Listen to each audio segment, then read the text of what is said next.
উনি একজন drug addicted.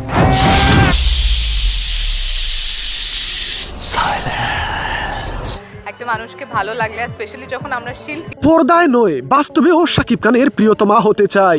ভাই রে ভাই, বরবাদে শাকিব খানের অভিনয়ের প্রশংসা করে এবার যা বললেন ওপার বাংলার নায়িকা ইদিকা পাল। প্রিয় ভিউয়ার্স, সুপারস্টার শাকিব খানের বরবাদের টিজার মুক্তি পাওয়ার পর শাকিবিয়ানদের অপেক্ষার পালা যেন কাটছেই না। এরই মধ্যে বরবাদে শাকিব খানের অভিনয়ের অভিজ্ঞতা নিয়ে এবার যা বললেন ইদিকা পাল। তিনি বলেন, পরপর শাকিব খানের সাথে দুটো সিনেমায় কাজ করেছি।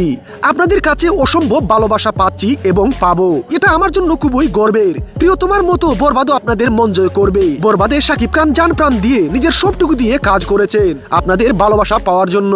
বরবাদে পুরো ফাটিয়ে দিয়েছেন শাকিব খান। তার নিখুঁত অভিনয়ের প্রশংসা না করে পারছি না।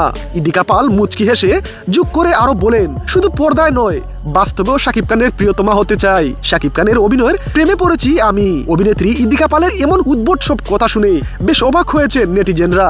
তাহলে কি ইদিকা পালের মনে জায়গা করে নিয়েছেন শাকিব খান? এটা নিয়ে বেশ আলোচনা সমালোচনা হচ্ছে।